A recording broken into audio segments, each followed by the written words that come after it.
Hey there guys, it's devianamagenta back again with another Friday Night Folklore. We are picking up where we left off with Pinocchio, which this next chunk is getting less and less child-friendly, and it amazes me every day that Disney is making, or Disney had made a movie out of this. This is getting kind of dark.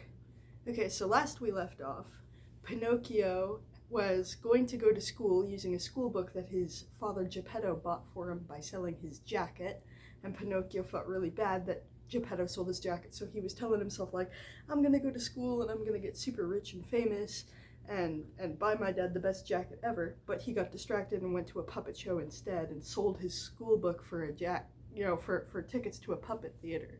And he was almost thrown into the fire by the puppet showman Fire Eater, but Fire Eater decided to be merciful to him instead. So here we pick up where we last left off, and Fire Eater is so moved by Pinocchio's show of selfless bravery that he's like, you know what, Pinocchio, you're alright. I'm gonna give you 5 gold coins as a present. And Pinocchio's like, 5 gold coins!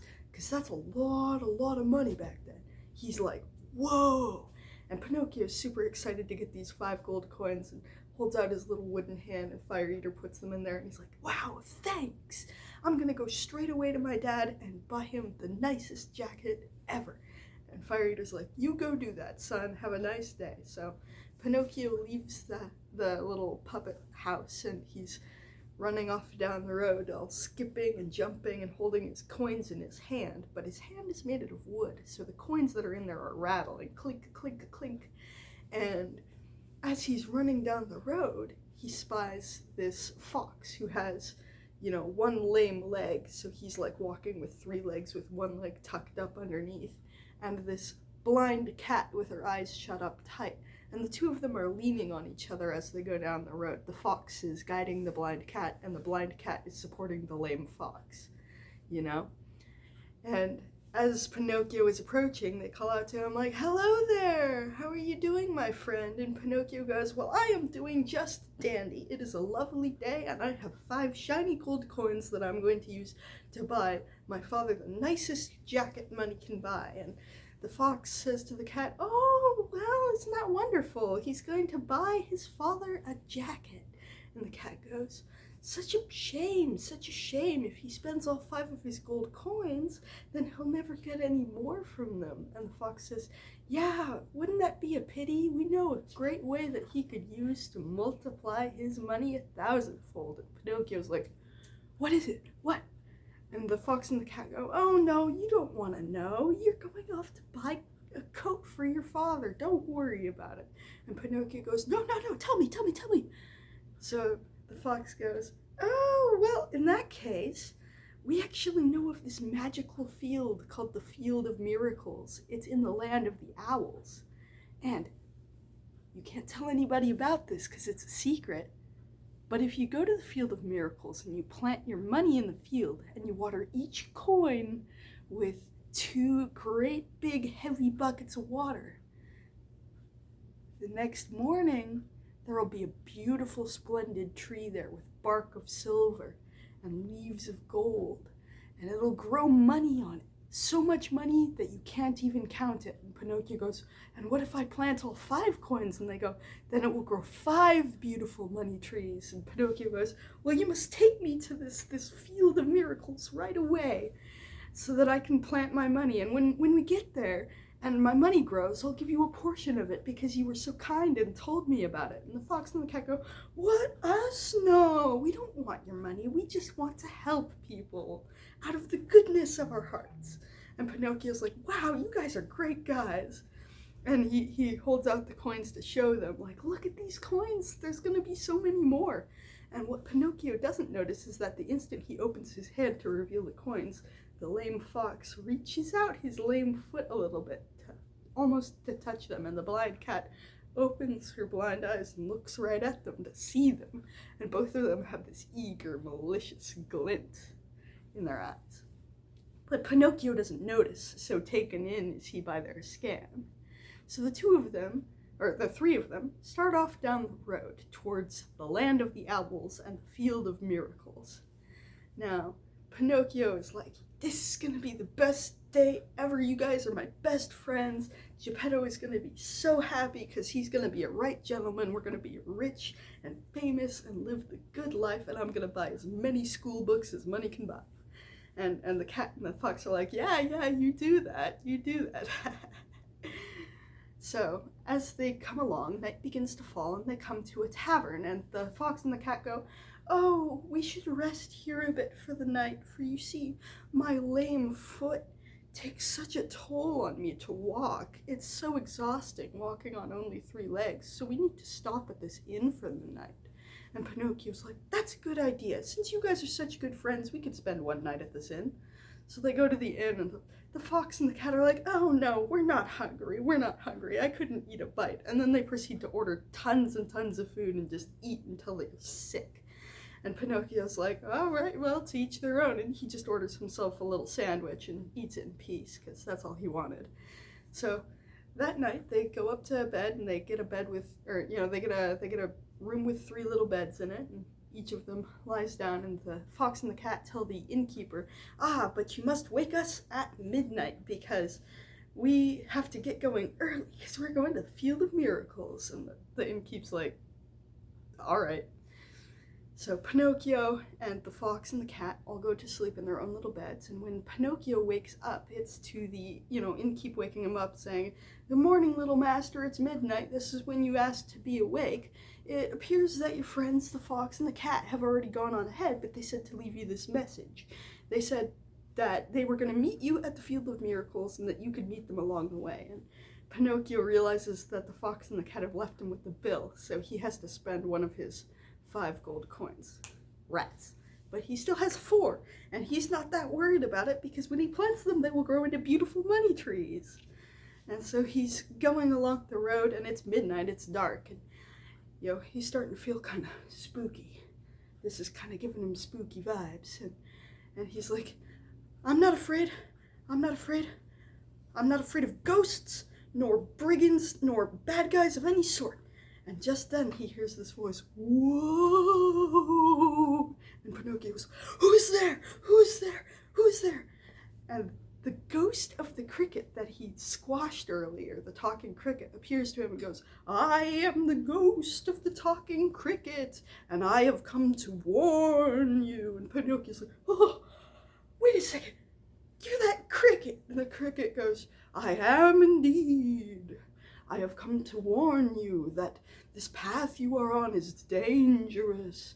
You should not trust friends who claim that they can give you vast amounts of money in a short amount of time, because they are either scammers or insane. And Pinocchio goes, nah, these guys are legit. They're legit. I trust them.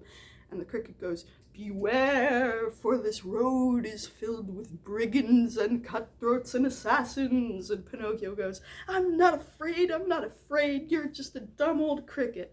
And waves his hand, and the ghost disappears in a flash. And he goes marching on the road, and as he's going, he's daydreaming to himself, yeah, if brigands show up on this road, I'm gonna tell them off, go away, you brigands, and then I'm gonna beat them up. And he's daydreaming to himself about how cool he would be if brigands showed up, and how he would scare them all away. And as he's going down the road, he hears sounds of footsteps behind him, and he goes, oh no, it must be brigands. And because he doesn't have anywhere else to hide his coins, they're just in his hand, he puts them in his mouth underneath his tongue, because he can't think of anywhere else to hide them, and runs off down the road as fast as he can go. And behind him he hears the sound of the footsteps pursuing him, and soon enough 2 people catch up to him. They're dressed all from head to toe in black, and they're wearing sacks over their faces so you can't see who they are. And they grab Pinocchio and catch him by the arms, and they go, give us your money, Pinocchio. And he goes, and he's trying to signal to them that he has no money, and they go, we know you have money, give us the money, where are you hiding it? And they're like, give us it.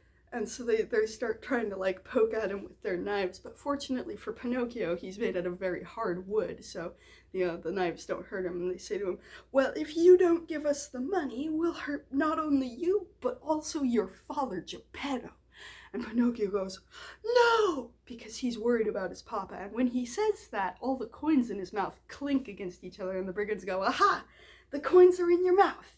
We know where they are now. So they're trying to like pull his mouth apart by his nose and his jaw. But fortunately for Pinocchio, the joint in his jaw is made of very stiff wood. So they're having a devil of a time getting it open. One of the brigands starts trying to like pull his lips open with their hand, and he bites down right hard and bites the hand clean off and spits it out. But to his surprise, it's not a hand, it's a cat's paw. And Pinocchio seizes the moment as the brigand cries out in pain and reels away from him to turn and run off down the road as fast as he can. And he's running and running and running until eventually he comes to this great big tree and he can hear the brigands in hot pursuit. So he starts scrambling up this tree as fast as he can, and he gets all the way up to the top, and as he's looking down, he sees the brigands trying to climb, but one of them can't climb because their hand is missing, and the other one seems to be having some trouble because it seems like they have one lame leg. And Pinocchio's like freaking out because like he's stuck up this tree and there's brigands at the bottom. What is he gonna do? And to his horror, the brigands start building a fire at the bottom, and Pinocchio is terrified of fire after his last two encounters with it. Remember in the first part, he recording stopped. What? Okay, I think we're still recording. Okay, so Pinocchio, he freaks out because, you know, last time he encountered fire, he was almost thrown into it, and the time before that, it nibbled his feet right off.